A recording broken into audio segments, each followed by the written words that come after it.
Hi, my name is Ken Aaron, and you're watching Open Agenda. If you watch the news these days, you're going to see a lot of things that have to do with the law, federal law, sometimes state law, people trying to make law like propositions, and people trying to sue other people. And basically, when you think about it, laws are the framework which governs how we live in a society together, at least. At least that. It controls the commerce between us and the interchange that we have as human beings in any society. And in this episode, we're going to be talking about someone from the Los Angeles area who represents a national organization. The name of the organization is the National Lawyers Guild. And they've been here for quite a while, and I'm very pleased. Let's get right to the show, and I want to introduce my guest, James Lafferty. Hi, James. Good evening. Good evening. Hi. I'm really glad you came by. Me too. Okay, so let's talk a little bit about the Lawyers Guild, the National Lawyers Guild. Absolutely. Why is it called National? Why lawyers? Why guild? I mean, is it just lawyers? Well, no, it isn't, actually. The Lawyers Guild is one of the few it's a human rights bar association. It was started in 1937, really at the behest, of Franklin Delano Roosevelt, who at that time was trying to get his New Deal programs through Congress, and the American Bar Association, which was very conservative at the time, was fighting all of those programs. And he said, are there no lawyers out there who will defend my New Deal programs? And so the Lawyers Guild was formed, and it was called a guild because that was still near the end of the Depression, and lawyers were out of work too. So it was both an organization designed to protect human rights, advance human rights, the rights of workers and what have you, and also to provide a place for lawyers to network and find some work in its early days. Now it serves as a human rights bar association slowly and working on any number of issues that we'll probably talk about tonight, from civil rights, civil liberties, immigration issues, issues of war, issues of law and justice, Supreme Court nominees, and the rest.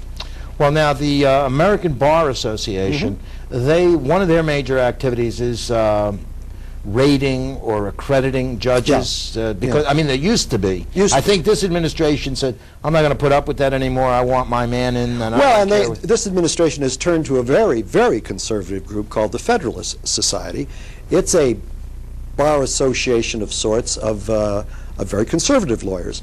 And this administration is, I think, the first in memory, my memory certainly, to not go to the American Bar Association, which these days is quite mainstream, and get its recommendations. Rather, it goes to this very conservative Federalist Society to see what judges they would like to see on the court. So now the history in America is, let's say, since Roosevelt, the presidents have been getting have been evaluating candidates for the Supreme Court on the basis of a rating from the American Bar Association. Well, yes, but I don't think we should have any illusions. All presidents want to appoint someone to the court that they believe has the kind of judicial philosophy that will be simpatico with their legislative philosophy.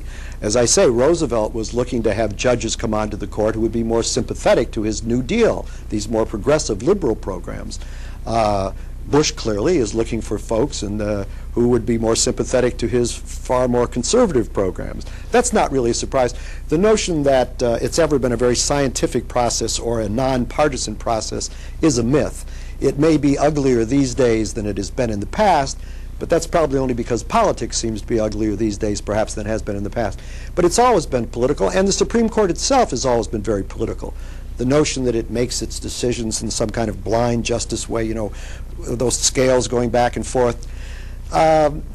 Every Supreme Court, from the first Supreme Courts from Marshall on down, you know, has always taken into account its own political philosophies, its own judicial philosophies, and the political climate in the country. Right. So now, does the National Lawyers Guild do similar actions like the ABA or the Federalist Society? No. What we do is when a nomination is made, as this time with Judge Alito, we do voice our opinion on that, and we lobby around our opinion on that. We've we've looked at his record, and we're already calling for a no vote on Judge Alito, as are many progressive or liberal organizations like our own. And so we will lobby around it, write letters, and urge our senators to vote and so forth. But we don't, as a Human Rights Bar Association, we're relatively small anyway compared to the American Bar Association, and I can assure you the President doesn't ask our opinion. Okay. So you're basically centered around issues which have to do with human rights. Yeah, in the broadest sense. In our early days, a lot of that took the form of defending the rights of workers, because remember, under the Roosevelt administration, the question was how to get the country back to work after the Depression, and labor unions and protecting the rights of labor unions and what have you. Over the years, we still do a lot of that, but then the civil rights movement came along, and we were the first bar association to be integrated. We were also the first bar association to send lawyers into the South to work with the Rosa Parks of the South and others in the South in the late 50s and 60s who were down there working in the civil rights movement and didn't have enough lawyers to support them.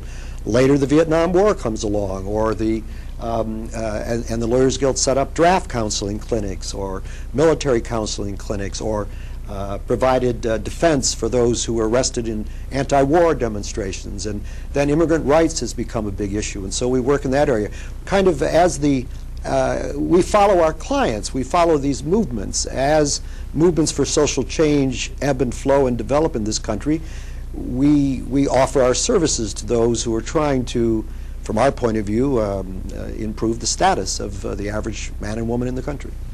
Okay, well, how long have you been doing this? Well, gosh, I started with the Guild, Lawyers Guild, actually, right out of law school in 1963, and was with it as its national director for a number of years. Then went off, set up my own law office, and did a whole flock of other things. And then about 15 years ago now, retired from the practice of law. I'm back with the Lawyers Guild, directing it here in Los Angeles. So now, a lot of times, people watching national events on television, you can get the idea that, to some degree, the judicial procedure has faltered or been a little bit corrupt. And let me just give you from my viewpoint, the 2000 election. Mm-hmm. That was not handled judiciously. Mm-hmm. That was straight favoritism of these 5 people said, forget this, forget that, he won, stop counting.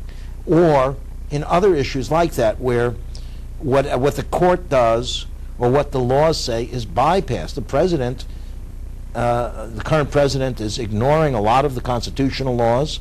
I mean, it's known, and he's just declaring law. He says these are, what's the phrase, like non-combatants? Non-combatants, makes up words, yes, and he makes up regulations, and he says these things don't apply, and there's no consequence to it. So therefore, what I'm saying is that it can appear that we're going back to like frontier justice, where it's the guy with the fastest gun who rules, or the guy in our current case, the person with the most media influence, or something like that. Mm-hmm. But the reason I'm going through this is, what's your viewpoint over your long history as how the correct implementation of judicial procedures stabilizes a society? Yeah. Well, I think you raise a good point. I think no society is static, after all.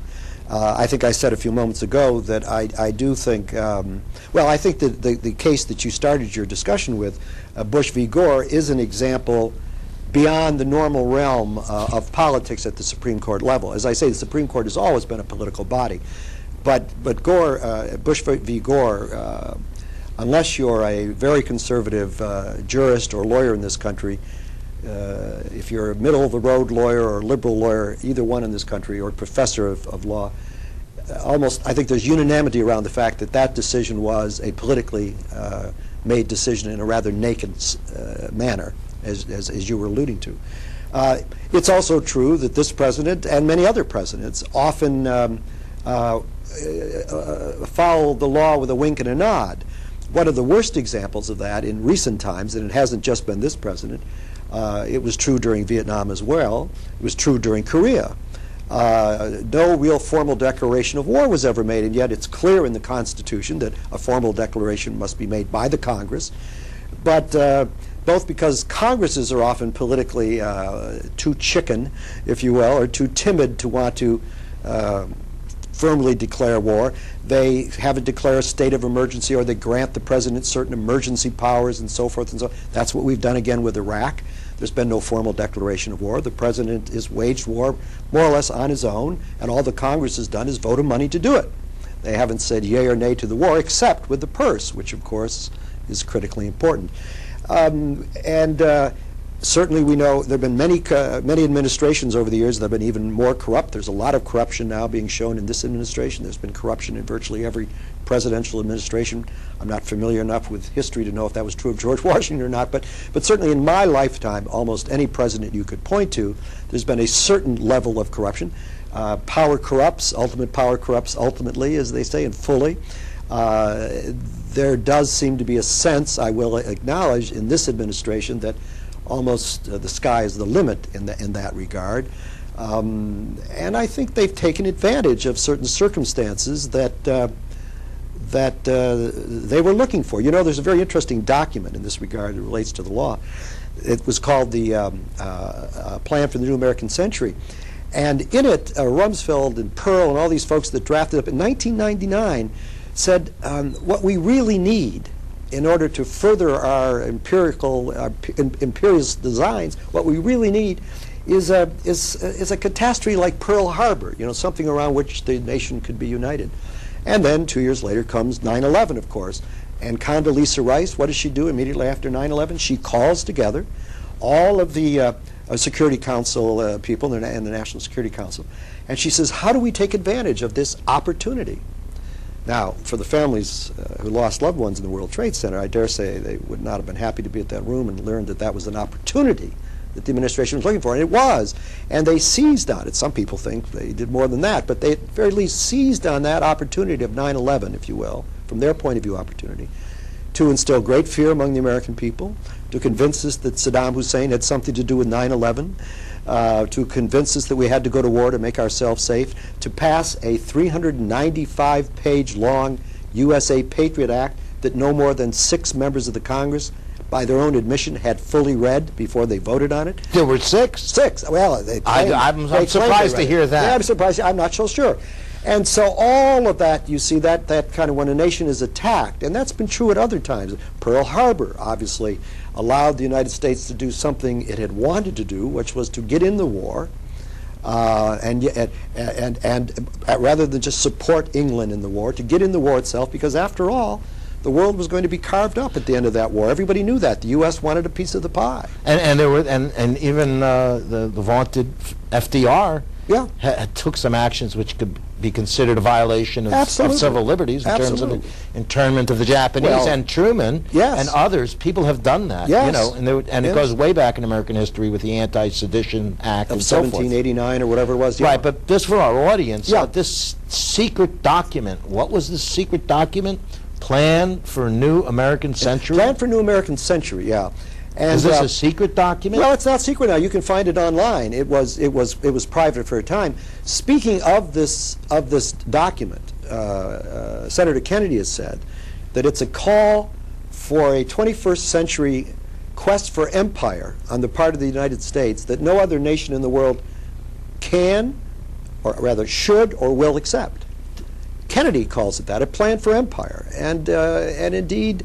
It's hard for Americans to understand that we think of ourselves as a peace-loving people. We can't imagine that we go to war and send our loved ones to die unless it's on behalf of the defense of our nation or on defense of some holy cause. The fact that it might be for profit, that it might be for oil, that it might be for world domination and for corporate America, that's a hard pill to swallow, especially if your kid's over there. Well, I mean, I'm not a big student of history, but I mean, there's a few people who tried to conquer the world, maybe Alexander, who said, I want to conquer the world. But the majority of people who go down that path, their justification is to protect the homeland. Yeah. They're like Hitler, I've got to go into Poland, they're threatening me. Yeah. Although there's another set of documents that have now been declassified that your listeners could find online. And it was a task force got together between 1937 and 1945 during the Second World War. And I'm embarrassed to say I can't think of the name of it now, but I'll try to get that information to you. What was it about? It was the Department of Foreign Affairs and the National Security Council met for about 5 or 6 years And the purpose of the meeting, and you read this in the papers now, this is not my interpretation, the purpose of the meeting was, how do we control the world? They speak very openly in those terms.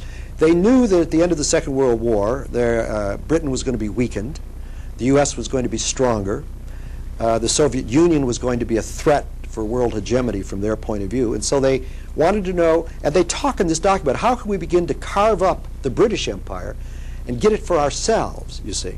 And they talk openly about, well, first we've got to get the Middle East oil. And in a period of time between about 1945 and 1967, I think, I may be off a year or two, during that period of time, Great Britain had gotten about 60 or 70% of the Mideast oil. By the end of that period of time, it was the U.S. that was getting 60 or 70% of the oil from that part of the world, and Great Britain was getting much. This is during what decade? This would be from 1940s, 50s, and 60s. So it has a lot to do with the establishment of the State of Israel, the Suez War. Sure. Because the British and Americans were, that's where the exchange of power has occurred. Yeah, and you know, there are many people today, not on the left, but on the right, that speak approvingly of this notion that we should control the world. But this was the U.S. State Department and the CIA? No, not the CIA. There wasn't a real CIA. It was the U.S. State Department and the Department of Foreign Affairs. They had a department. Well, okay, but I mean, all right, just to be a devil's advocate. Yeah. Wouldn't that be more responsible than just stepping back and saying, let's see what happens? Well, in between, you know, in between stepping back and seeing what happens and trying to rule the world, is okay. You know, other nations are going to be allowed themselves to be ruled. One has to learn, just as one has to learn to get along in one's family, without you know, I thought, when you're all adults. But I thought or after neighbors do. You can't expect to have other nations say, just come on and tell us how to do it, and take our oil, take our natural resources, install puppet governments. We don't care. You're the United States. Well, of course they care. Of course we would care if the Muslim world were marching and occupying our country today. Can you imagine what would be going on? And then Americans wonder why the Iraqis don't love us. Well, we're occupying their country. They may have hated Saddam Hussein, but now they hate us. You know, because it's their country, and no country wants another country occupying it and telling it and setting up its government and creating its constitution and deciding who its interim leaders are going to be. In fact, under the UN Charter, it's illegal to even do that while you're occupying another country. You're supposed to end your occupation and then let them decide what kind of government they want to have. We've done it just, of course, in reverse, because we want to make sure it's a government friendly to us at the end of the day. And that's not going to work anyway, because the people of Iraq are going to, they've been around a lot longer than we have, and they'll have their own way eventually. But this is, let's say, like from 40, let's say essentially from 45 to 67 or something like that. But I mean, and so somebody comes up with a plan of, this is the way the world will be, and I'll take my share. Well, here's how we can, for sure, here's how we can get more of it. Yeah. Right. But I thought after World War II, the recognized plan for developing society amongst separate sovereign nations was the UN Charter. I mean, that's the answer? Well, power sharing. That was what some might call the utopian answer. I mean, that was the vision of many, because the world is bipolar in many ways. I mean, just as there are people who are greedy for power, there are other people who are greedy for justice, and who want to see, you know, a world at peace, as opposed to a world where the current Genghis Khan or the current Roman Empire is trying to grab more land. So there's tension between that, and you've got that tension today. I mean, we went to war in Iraq, ultimately, in violation of the UN Charter, because after all, the UN doesn't have as big an army as we do, and it can't stop us really from doing what we want to do. We're the most powerful nation that ever was. So there's that tension. So there were people that, remember, that was supposed to, the First World War was supposed to be the war to end all wars, and then you have a Second World War, and then you want to set up a United Nation. That's a good idea, and it sometimes does wonderful things. But when it comes up against a superpower in a world where there's really only one superpower now, not even two, as there was when there was a Soviet Union, the UN has a limited ability to do much about it. And then when you shrink it down further to the Security Council, in which there are only certain nations with a veto power, right? The power of the Western alliance, the US and Britain and France and Germany, what have you, becomes rather overwhelming in terms of third world countries, in terms of Muslim countries who aren't really represented in that body. They're represented in the General Assembly. So all of these tensions are now playing out between those who I would argue are more civilized and who represent our better instincts, who want to learn to get along and not have some people starving to death while others are flying in fresh grapes every day from someplace, and those who don't give a damn about that and just want to get all they can, and under the theory that whoever has the most toys wins the game or something. So that's that tension still going on, and in this country as well as in the world. Well, that's a very interesting concept, which I've actually never heard before, that there are individuals who thirst and advocate for justice. I mean, with energy and ambition and drive, comparable to people who just want bigger, more, better. Yeah. Now we can argue about it. It certainly would seem to be the case that the venal among us, the greedy among us, those who think of the bottom line only as opposed to social or economic justice, their star seems to be in the ascendancy at the moment. On the other hand, you can argue that for all the poverty and hunger and disease in the world today, there's less of it today than there was at earlier times. As brutal as the world is today, part of the distortion, if you will, of the world is that if you think about when you and I were 10 or 12 years old, the world wasn't as small in terms of television and in terms of 24-hour news channels. We might read in the newspaper about something that happened a week ago somewhere, and there might be somebody who could get a photograph out of Darfur or a photograph out of Pakistan from the earthquake. But now if we're paying any attention at all, we're immersed in this awfulness that goes on every day in the world, which could lead one to think that the world is far worse off today than it ever was. What is true is that the world is more aware of this awfulness today. We as a people are more aware of it than we ever were. I'm not sure it's any worse off. It's bad enough, certainly. Right, definitely. Technology has changed the nature of society.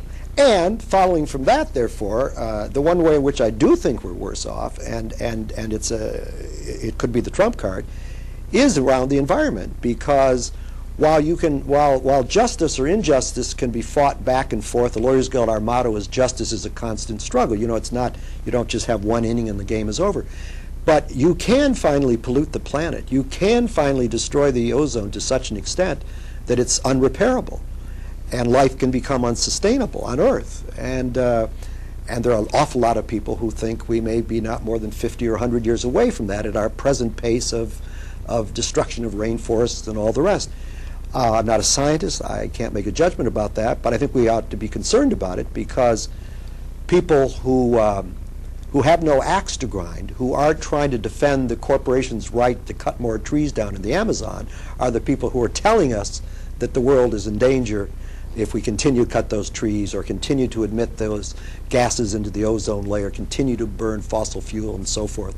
And the people that are telling us that, the scientists that are telling us that, they're working at lowly paid jobs.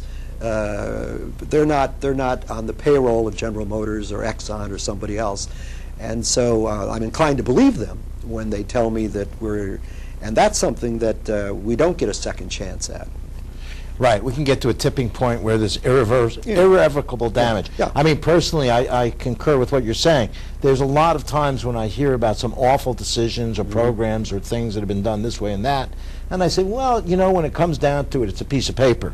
Like, let's say it's the ABM treaty. It can be re-signed. It can be restored. Yes, that's right. That's right. But you're not going to accumulate ice out of refrigerators and bring it back to the polar cap. Right. Yeah. It could be an irrevocable damage. Exactly right. And that's the scariest part. That's the scariest part. So in that regard, I'm not. In that area, I'm very pessimistic. In the area of man and woman's ability to finally find justice, to finally overcome the forces of greed or the forces that just don't give a damn, I remain hopeful and optimistic, but in the area of what we're doing to the planet in the meanwhile, it's hard to be optimistic. It's better to simply be worried and to see if we can avoid it. Right, I agree. I mean, the battle for justice and equity is is a journey. Always going to be with us, yeah. And it's always there, and there's always something else to correct us relative. So with the Lawyers Guild advocates for the rule of law. Yeah, we do advocate for the rule of law, but in fairness, we feel that the corporate America, for example, has enough lawyers advocating for it. The powerful interest in this country, we feel, are well equipped with lawyers, if you will.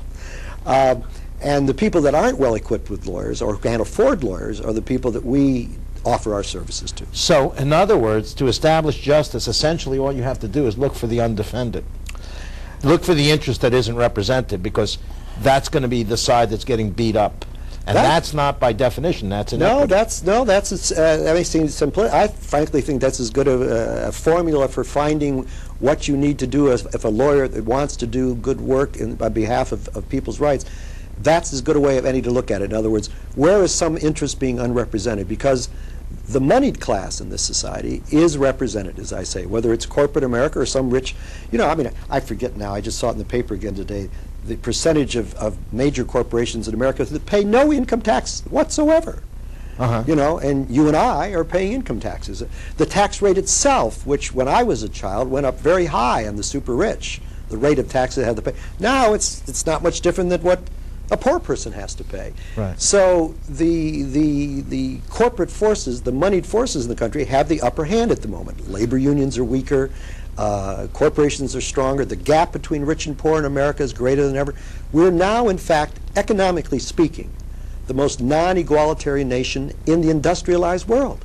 Okay, Jim, guess what? We're out of time. Oh, okay. So we're going to have to get back together in another show. Oh, we'll do it. And we're going to talk about some other forces in society that may be shifting in addition to jurisprudence. Okay. My pleasure. Now it's the National Lawyers Guild, and we're going to. If it's on the internet, you can. It's the easiest thing is to Google www.NLG-LA.org. Okay. Well, that's good. All right. And thanks for watching the show. I hope to see you next time. And remember, don't just stay home and watch TV. Go out and do something to help somebody. Thanks.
Jomala longo be